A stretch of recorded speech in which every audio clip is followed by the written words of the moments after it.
So hey guys, good morning and welcome back to my channel. तो आज है 28 जून और जैसा कि आप सभी को पता है I am preparing for all types of examination. अभी तक तो मैं ऑल टाइप एग्जामिनेशन मतलब कि गवर्नमेंट एग्जाम के जो भी मुझे समझ में आते थे मैं सबका फॉर्म डालती थी, because this was my first year to attempt, है ना। मैं फर्स्ट ईयर था जिसमें मैं एलिजिबल हुई हूँ एग्जामिनेशंस को अटेम्प्ट करने के लिए। तो इस साल मतलब मैंने 2025 से फॉर्म फिल किया और 2026 तक में ऑलमोस्ट 4-5 एग्ज़ाम दिए, है ना, जिसके सभी के आंसर की आ चुके हैं। और मोस्ट ऑफ द टाइम मुझे लग रहा है कि मैंने 2 के ब्लॉग भी डाले हैं, यूपीपी और एमटीएस दोनों के मैंने ब्लॉग भी डाले हैं जब एग्ज़ाम हो रहा था तब का। तो 2 एग्ज़ाम हो गए, उसके भी आंसर के आ चुके हैं। उसके साथ साथ मैंने यूपीपी अटेम्प्ट किया, उसके भी आंसर के आ चुके हैं। और एनटीपीसी मैंने अटेम्प्ट किया, उसके भी आंसर के आ चुके हैं। And just I was preparing for, mainly मैं जो प्रिपेयर कर रही थी मैं यूपीपी के लिए प्रिपेयर कर रही थी। और जीडी भी मैंने दिया, एनटीपीसी भी मैंने दिया। एनटीपीसी थोड़ा हाई लेवल का एग्जामिनेशन है, मैंने उसके लिए प्रिपेयर तो नहीं किया था, बट जो भी मैंने यूपीपी और जीडी के लिए प्रिपेयर किया था उसी को समराइज़ करके मैंने वो एग्ज़ाम भी दे दिया। एमटीएस तो मैंने एमटीएस मेरा पहला एग्ज़ाम था जो मैंने फर्स्ट टाइम गवर्नमेंट एग्ज़ाम में अटेम्प्ट किया, वो मेरा एमटीएस था। तो उससे मैंने यूँ ही अटेम्प्ट कर लिया and that was the final thing. तो एमटीएस का हो गया और जीडी, एनटीपीसी और यूजी, एनटीपीसी, यूजी और यूपीपी के आंसर के आ चुकी हैं। और आज 28 जून है, 27 जून मतलब कि कल ही एनटीपीसी यूजी की आंसर की आ चुकी है। So I am here to explain that what is my score. इसमें क्या होता है, इसका दो प्रोसेस होता है। इसमें CBT 1 होता है, CBT 2 होता है। CBT 1 में क्या होता है, CBT 1 में 100 क्वेश्चंस होते हैं, 100 क्वेश्चंस होते हैं, 1/3 की नेगेटिव मार्किंग होती है और प्रयागराज जोन में काफ़ी हाई कट ऑफ जाती है। So everything is based on normalisation, क्योंकि किसका सेक्शन कितना टफ होता है और क्योंकि अलग अलग सेक्शन और अलग अलग शिफ्ट्स में एग्जाम होते हैं, तो सबके पेपर का लेवल सेम नहीं होता है। किसी का टफ होता है, किसी का थोड़ा इजी आ जाता है, किसी का मॉडरेट ही रह जाता है। बट मेरा पेपर तो मेरे ख्याल से ठीक ठाक था, तो ज़्यादा नॉर्मलाइजेशन मिलने के चांसेस नहीं हैं। और मेरा शिफ्ट कौन सा था, एक मिनट में बताती हूँ। मैंने सारा लेखा जोखा लिखा है, पर कहाँ गया मेरा लेखा जोखा। मेरा तो था शिफ्ट, मेरी सेकेंड शिफ्ट को 1 मिनट,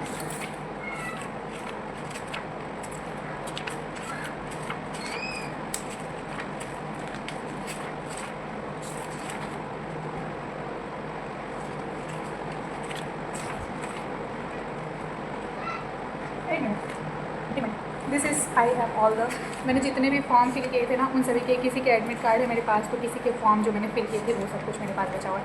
एनटीपीसी का मेरे पास क्या है पता है, एनटीपीसी का ये है मेरे पास। इसमें क्या होता है, जब आप जाते हो पेपर देने, तो पेपर देते हो ना, और फिर नीचे का जो आधा रहता है वो जमा कर लिया जाता है और ऊपर का जो आधा बचता है वो आपको दे दिया जाता है। तो वही मेरे पास है, मैं आपको बताती हूँ।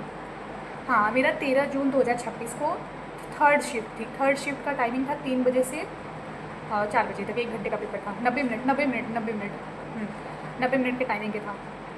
तो इसका पेपर हुआ और इसका, मेरा तो लैंग्वेज हिंदी है, मैंने हिंदी लैंग्वेज सेलेक्ट किया था। और इसमें कौन कौन से सब्जेक्ट्स होते हैं, मैथ्स होता है, रीजनिंग होता है और जीके होता है।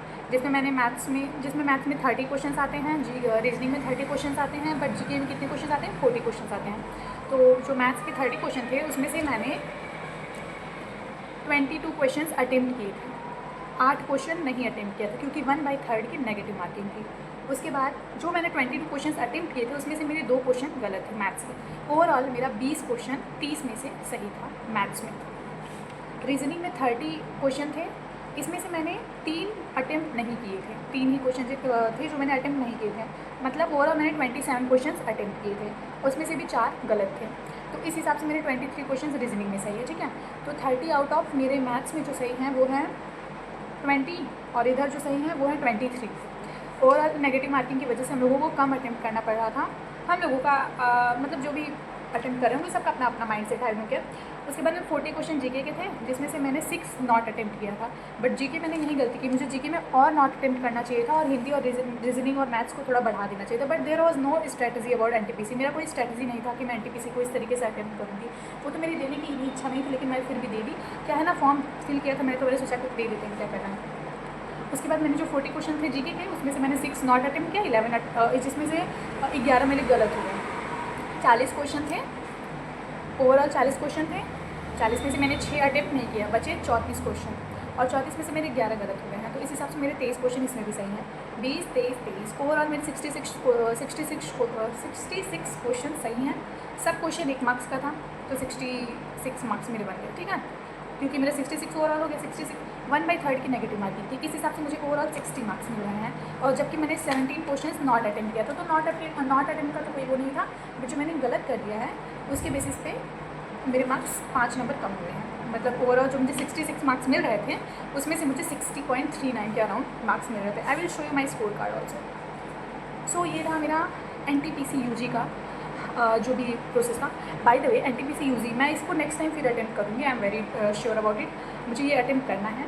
और CBT 2 के लिए क्वालिफाई होते हैं या नहीं तो मुझे तो नहीं लगता है कि हो पाएगा, क्योंकि यहाँ पे अगर मुझे नॉर्मलाइज़ करके भी मार्क्स देते हैं तो कितना ही नॉर्मलाइज़ करेंगे, 5-6 नंबर मैं शायद ज़्यादा ही बोल रही हूँ। मुझे इसके नॉर्मलाइजेशन के बारे में बहुत अच्छे से पता नहीं है, क्योंकि इसके पेपर के बेस में मैंने बिल्कुल मतलब मैंने सर्च नहीं किया, बस मैंने पेपर दिया इसके बारे में, क्योंकि this was not my focus है ना, ये इसमें मुझे प्रिपेयर करना ही नहीं था, तो मैंने पेपर दिया है।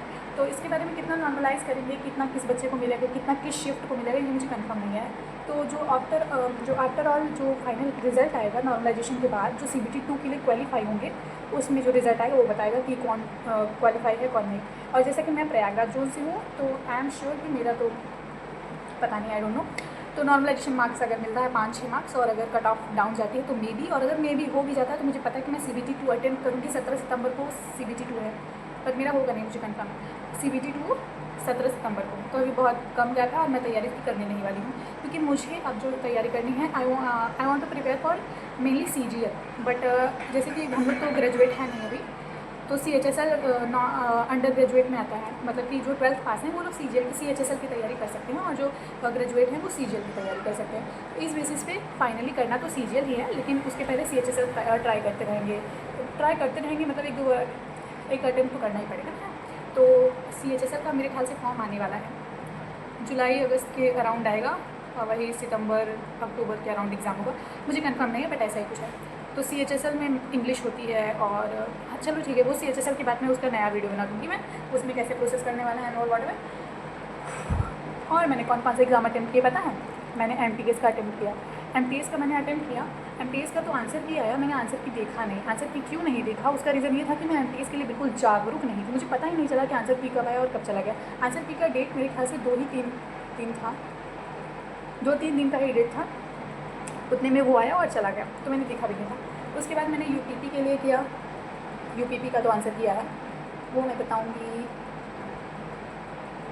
UPP के लिए आंसर किया है, उसमें से 150 क्वेश्चन थे विदाउट नेगेटिव मार्किंग, मेरा 110 प्लस क्वेश्चन सही है। और मे बी फिजिकल के लिए मैं पास आउट हो जाऊँ, बट फाइनल के लिए आई एम नॉट, अगर क्योंकि मेरा शिफ्ट जो था 9 जून का था। चलो UPP के लिए if you guys comment I will describe what ever was the examination and what was my experience, है ना, मैं वो सब बता दूँगी। और उसके साथ साथ मैंने GD का प्रिपेयर किया है, GD का भी मैंने पेपर दिया, GD का भी आंसर किया चुका है, उसका भी आंसर शीट मैंने देखा, तो उसमें भी मेरे कुछ क्वेश्चन सही हैं। पता है GD मेरा पूरा नॉर्मलाइजेशन पे बेस्ड है। अब आई वो सब छोड़िए, नॉर्मलाइजेशन मार्क पे कोई कुछ बोल नहीं सकता है, क्योंकि वो किस तरीके से किस शिफ्ट में मिल जाए ये सब कहने की बात है। और रही बात NTPC UG की, अंडर ग्रेजुएट NTPC की, तो उसका स्कोर कार्ड स्क्रीन पे आपको दिख रहा होगा। So this is the final score card, और NTPC का आंसर की हो गया। अब जब फाइनल रिजल्ट आएगा ना, तब मैं आपको बताऊँगी कि am I eligible or qualify for CBT 2 or not. Thanks for watching.